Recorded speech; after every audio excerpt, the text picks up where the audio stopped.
What's going on, Jerome's? Your Minnesota Vikings are working to get underneath the salary cap, but they will do that, and they should be players in free agency. Now, in terms of the big-time splashes, maybe not so much, since Kwesi is obviously setting things up for 2024, but here are siete value free agents for the Vikings. So now these are guys that are going to be getting less than $5 million per year on the open market, potentially. And I know what you're going to say. Well, this guy's too old, or this guy's hurt, or this guy's unproven. That's why they're cheap. That's why they're cheap, and that's the key.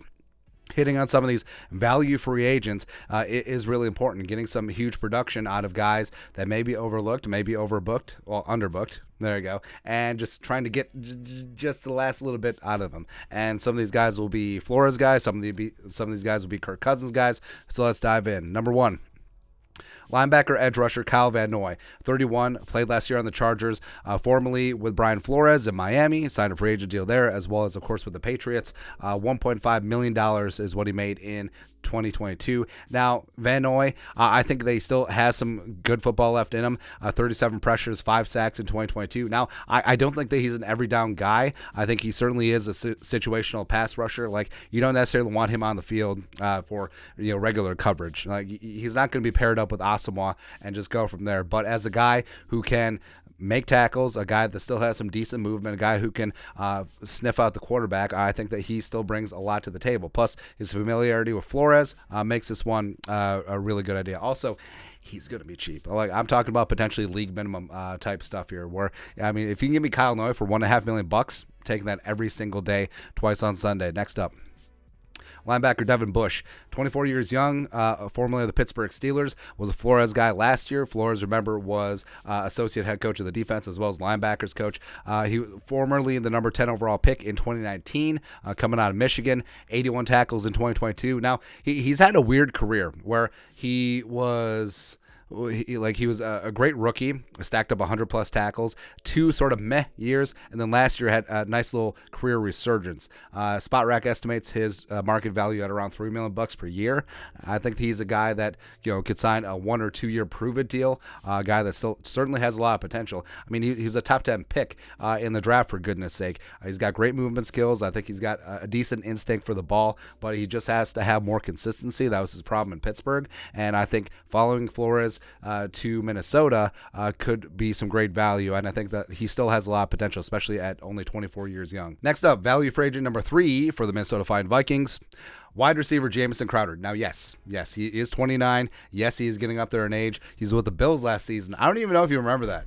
Yeah, but $2 million last year for the Bills. A lot of incentives, formerly of the Jets as well as Washington. That's right, put up big numbers with Kirk in Washington, was the slot machine, can still work the slot. And no, I don't think that he steps in as the wide receiver 2 or 3, potentially wide receiver 4, but a guy that Kirk has chemistry with, a guy that can certainly get open. He also worked with Kevin O'Connell in Washington too. That's important. Plus, he can return punts, so that value is there. Plus, he's a guy that I think is destined for a league minimum type deal, so certainly would not hurt bringing him aboard the 90-man roster because of all those connections. Next up, value free agent number 4 for the Vikings.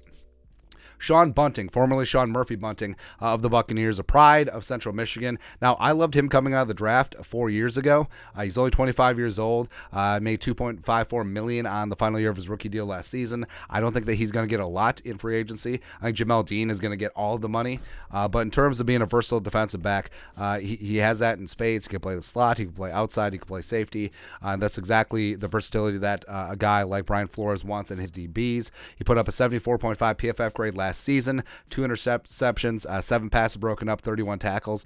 Now, he's a guy that might get paid. I mean, that's the thing about free agency, is some of these marginal guys that maybe you don't think will get a lot, or maybe guys that you think will get a lot. Sometimes they do, sometimes they don't. But I think Sean Bunting is a guy that the Vikings should and could bet on. Next up, value free agent number 5 for the Vikings. Center Ben Jones, recently released by the Tennessee Titans, the pride of Georgia. Yes, he is 33, but It's going to sound stupid, but he's a young 33. And center is just one of those positions where you can play competently into your mid to late 30s. I mean, look at Kevin Mawai, look at Jason Kelsey, look at other great centers around the league. I don't know what it is. Maybe it's because it's the leadership position. Maybe it's because of the offensive line. Lateral speed is the least important there. I don't know. But Ben Jones made $7 million in 2022. I think he sniffs a fraction of that in the open market. Also, last year he made the Pro Bowl. It's his only Pro Bowl as like an alternate, whatever. But a 72.6 PFF grade. And if the Vikings, let Bradbury go, if they want to find a stopgap center and then they potentially pick one up in the draft, but they want some veteran leadership at the pivot spot, Ben Jones could and should be that guy. Next up, value for agent number 6 for the Vikings, nose tackle Greg Gaines. Now, I like Greg Gaines a lot, where Aaron Donald obviously gets all the hype and publicity, rightfully so, but Greg Gaines is that nose tackle who does the dirty work, who absorbs multiple bodies, does great things. He was the guy who kept Bobby Wagner clean this season for the Rams. He's only 26, the pride of Washington, former 4th-round pick. Now, his estimate is $7.7 million. I don't know if he gets that, but he's a guy that is a run defender first and foremost, even though he had 8.5 sacks over the last 2 seasons and had 46 pressures in 2021. When the Rams won their Super Bowl. Plus, Kevin O'Connell obviously was with the Rams. He would know what Greg Gaines is like in the locker room. He would know if he would be a fit for the Vikings culture. And I think with Gaines and Harrison Phillips in the middle, I mean, that's a nice combo if you want to stop the run, especially if you do bring Diesel Dalvin Tomlinson back. Lastly, value for agent number 7 for the Vikings, Nick Needham. Now, there's a lot of guys from those Flores Dolphins defenses that are free agents. Looking at guys like Eric Rowe, but Nick Needham plays a position of need, as well as he's relatively young and he has some upside. Slot cornerback, also plays a little bit of free safety.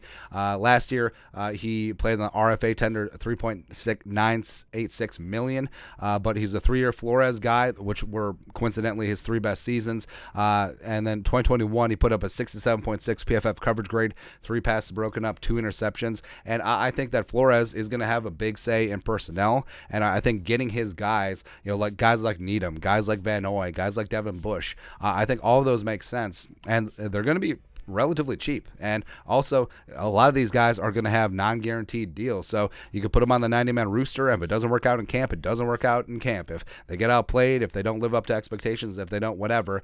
But, I mean, the Vikings, obviously, the big-time splashy names are going to get all the headlines. But this is where you win, because free agency is about supplementation. And if you can hit on that supplementation at great values, that's huge.